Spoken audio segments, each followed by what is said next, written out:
சற்று முன் கிடைத்திருக்கக்கூடிய முக்கியமான ஒரு தகவல்.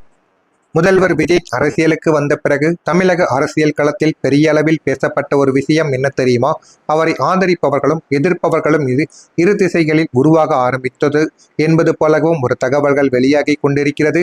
குறிப்பாக சில இடதுசாரி கட்சிகள் மற்றும் இடதுசாரி சிந்தனையாளர்கள் விஜயின் அரசியல் நிலைப்பாடுகள் குறித்து பல கேள்விகளை எழுப்ப ஆரம்பித்ததும், ஆனால் இடதுசாரிகள் எல்லாரும் எதிரி என்று கூறுவது சரியான ஒரு அரசியல் பார்வை கிடையாது.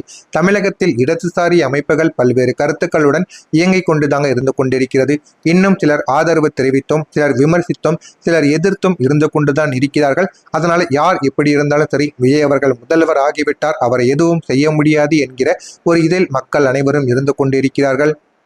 முக்கியமா எழுந்த விமர்சனங்களில் ஒன்று, விஜய் மக்களின் உணர்ச்சியை அதிகமாக பயன்படுத்துகிறாரா அல்லது தெளிவான கொள்கை அரசியலை செய்து கொண்டிருக்கிறாரா என்ற கேள்விகள் மக்களின் மத்திகளில் இதுவரைக்கும் எழுந்து கொண்டுதாங்க இருந்து கொண்டிருக்கிறது.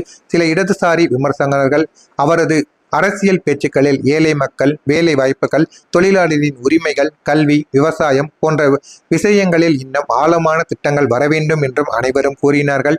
குறிப்பாக சினிமா பிரபல ஆதரவு மட்டும் அரசியலை வெல்ல போதுமா என்ற ஒரு கேள்வியும் அதிகமாக எழுப்பப்பட்டு கொண்டுதாங்க இருக்கிறது. மேலும் சில அரசியல் விவாதங்களில் விஜயின் கூட்டங்களில் ரசிகர்களின் ஆதிக்கங்கள் அதிகமாக இருப்பது குறித்து விமர்சனர்கள் இதுவரைக்கும் வெளிவைத்தன.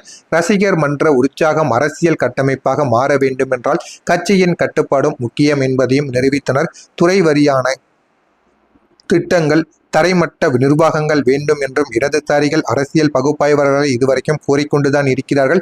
இதை ஆதரிப்பவர்கள் அவர் இன்னும் ஆரம்ப கட்டத்தில் இருக்கிறார் என்று கூறினாலும், எதிர்ப்பவர்கள் மக்கள் எதிர்பார்ப்புக்கு ஏற்ப அமைப்பு இன்னும் வளரவில்லை என்றும் அனைவராலும் விமர்சிக்கப்பட்டு கொண்டும் தாங்க இருக்கிறார். சில சமூக வலைதள பிரச்சனைகளும் தலைவலியாக விஜய்க்கு மாறின. விஜய் ஆதரவாளர்கள் மற்றும் இடதுசாரி ஆதரவாளர்கள் இடையே ட்விட்டர், யூடியூப், பேஸ்புக் போன்ற தளங்களில் கடுமையான வார்த்தை மோதல்கள் நடந்து கொண்டிருக்கிறது. ஒரு தரப்பு மற்றொரு தரப்பை பழைய அரசியல், போலி, புரட்சி, சினிமா அரசியல் என்று தாக்கியதும், இதனால் ஆன்லைன் அரசியல் சூழல் மேலும் கடுமையாகிக் கொண்டும் தேவையில்லாத பிரச்சனைகளும் இதுவரைக்கும் உருவாகி கொண்டேதாங்க இருக்கிறது.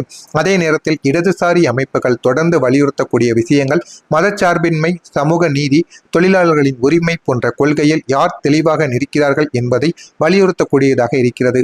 விஜய் எதிர்காலத்தில் பெரிய ஒரு அரசியல் சக்தியாக மாற வேண்டும் என்றால் இந்த விஷயங்களில் தெளிவான ஒரு கொள்கை அறிவிப்புகள் தர வேண்டிய ஒரு சூழலானது உருவாகும் என்று அனைத்து இடங்களிலும் காணப்பட்டு கொண்டுதான் இருக்கிறது. நம்ம காத்திருந்து காணலாம்.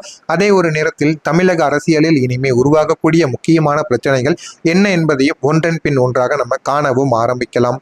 முதலாவதாக ரசிகர்களுக்கும் அதுக்கப்புறமா கொள்கை அரசியலுக்கும் இடையே விவாதங்கள் அதிகமாக ஏற்படலாமாம்.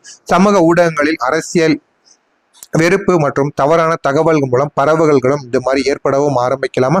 இந்த மாதிரி நிறைய விஷயங்கள் இனிமேல் ஏற்படவும் வாய்ப்புகள் அதிகமாக இருக்குமாம். நம்ம காத்திருந்து காணலாம். இனிமேல் நடக்கப் போவது என்ன, அரசியலில் இப்படிப்பட்ட மாற்றங்கள் ஏற்பட போகிறது என்பதை நம்ம காத்திருந்து காண்போம். உங்களுடைய கருத்து என்ன என்பதை கமெண்ட் வழியாக தெரிவியுங்கள். மறக்காம நம்முடைய சேனலுக்கு நீங்கள் புதிய பார்வையாளராக இருப்பின் மறக்காம நம்முடைய சேனலை சப்ஸ்கிரைப் செய்து வைத்துக் கொள்ளுங்கள். நன்றி, வணக்கம்.